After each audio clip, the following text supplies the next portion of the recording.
Hi friends, welcome to my YouTube channel Sanjay Academy. आज के video में हम लोग बात करने वाले हैं कि सीटेट के लिए हिंदी को कहाँ से पढ़ें, क्या पढ़ें जिससे कि हमारा एक अच्छा स्कोर हो जाए।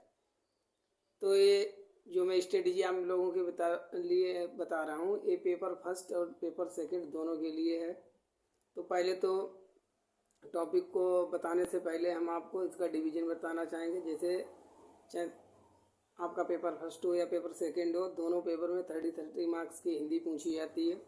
अगर आपने चाहे फर्स्ट लैंग्वेज के रूम में लिया सेकंड लैंग्वेज में, ठीक है। तो फर्स्ट लैंग्वेज के लिए हम बात कर रहे हैं, जो आप हिंदी लेते हैं उसके लिए। तो जो 30 नंबर की हिंदी होती है उसमें 15-15 नंबर का डिवीज़न होता है। 15 नंबर तो आपके सब्जेक्ट से रिलेटेड पूछे जाते हैं हिंदी के, और 15 नंबर की जो होती है वो आपकी सब्जेक्ट पेडागोजी, हिंदी की पेडागोजी आती है, ठीक है। तो देखिए, जो 15 नंबर की पेडागोजी आती है, पहले हम इसके बारे में बता दें। पेडागोजी जो 15 नंबर की आती है उसमें लगभग 8 से 10 पेज हैं, ठीक है। अगर आपने उन 8-10 पेजों की पेडागोजी को अच्छे से पढ़ लिया तो 15 में से, मैं 15 की तो नहीं गारंटी लेता हूँ, लेकिन 13 से 14 नंबर आपके सही हो जाएंगे, क्योंकि लिमिटेड है, कुछ ही चीज़ें हैं, बस 2-4 बार उनको पढ़ना है। तो मैं आपको बता दूं कि अभी मैं इन पीडीएफ को जो है टाइप कर रहा हूँ, अपने आप बना रहा हूँ।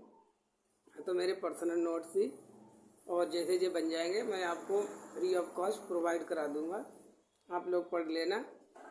इससे बहुत ज़्यादा आपको बेनिफिट होगा, क्योंकि ये जो मैंने अपने नोट्स बनाए थे वो प्रीवियस क्वेश्चन पेपर के एनालिसिस करके ही बनाए थे कि कौन से टॉपिक से क्वेश्चन पूछा जाता है, किससे टॉपिक नहीं पूछा जाता है, ठीक है। तो ये तो पेडागोजी के बारे में हो गया। बस पेडागोजी में इतना ही करना है, डोंट वरी अबाउट दैट, इसमें ही पेपर फंस जाएगा, ठीक है। अब जो 15 नंबर का पूछा जाता है हिंदी सब्जेक्ट से रिलेटेड, उसमें देखिए क्या क्या पूछा जाता है।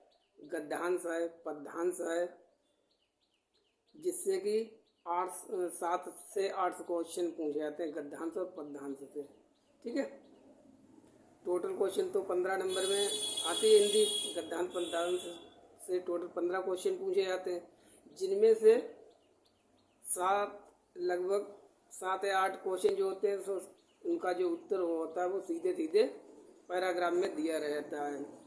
लेकिन जो और जो क्वेश्चन होते हैं 5-6 क्वेश्चन होते हैं लगभग, जो व्याकरण से रिलेटेड होते हैं, जो पैराग्राफ की व्याकरण से रिलेटेड होते हैं कि इस पैराग्राफ में इस शब्द आया है, इसका विलोम क्या है, इसकी संधि क्या है, इसका समास क्या है, या इसमें उपसर्ग कौन सा यूज हुआ है, इसमें प्रत्यय कौन सा यूज हुआ है, ठीक है।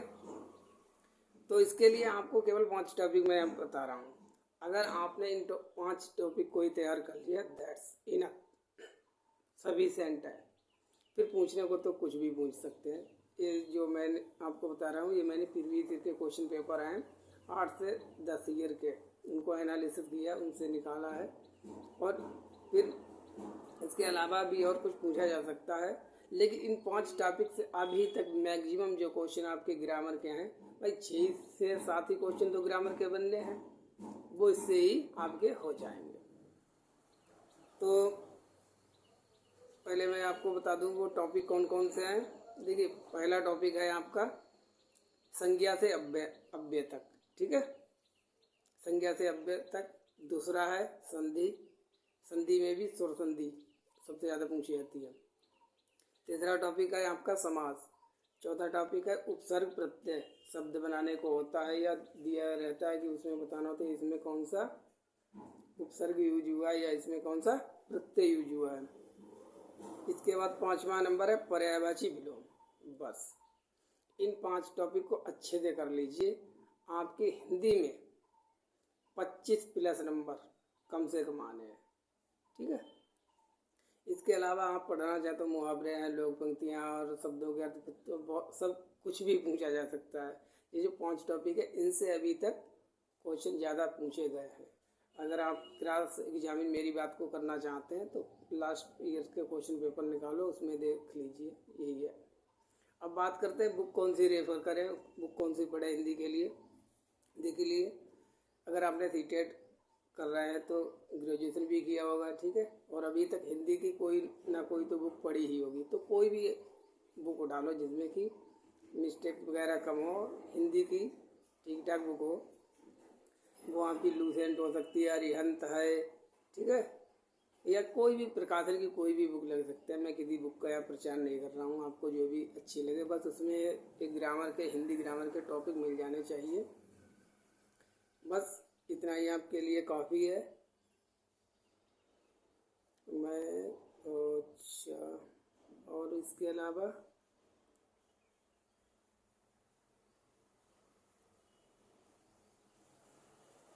ठीक है, बस इतना ही मैं आपको बताना चाहता हूँ। और मोटिवेटेड रहिए, बिलीव इन योर सेल्फ, अपने आप पर सबसे ज़्यादा विश्वास कीजिए और ज़्यादा घबराने की ज़रूरत नहीं है। आपका सीटेट होगा क्लियर, 100% क्लियर होगा, ठीक है। बस अभी आप आराम से पढ़ते रहिए। You did not any coaching, paid batch किसी की भी ज़रूरत नहीं है। Self study is best study. और फिर आप अगर कोचिंग लेना चाहें, बैच लेना चाहें, वो तो आप पर डिपेंड करता है। आप लेंगे तो आपको कोई नुकसान नहीं होगा, जैसा आप समझे। तो बस मैं यही आपको आज बताने वाला था। अगर आपका कोई भी डाउट है किसी भी प्रकार का, तो आपसे जो है कमेंट बॉक्स में विदाउट एनी हेजिटेशन हमसे लिखकर पूछ सकते हैं, हम आपको उसका रिप्लाई करेंगे, ठीक है। मैं आपको जो मैंने किया, जैसे मेरे नंबर है, मैं अपनी पर्सनल बता रहा हूँ, और यही मेरे हिसाब से करना ठीक उचित रहता है, ठीक है। अगर बुक लेंगे तो बहुत कुछ बुकों में है, ठीक है, लेकिन लिमिटेड, कम पढ़कर ज़्यादा नंबर लाना, यही स्ट्रेटजी है, इसी से आगे बढ़ना है। चलिए वीडियो को यहीं पर कंप्लीट करते हैं। Thank you for watching.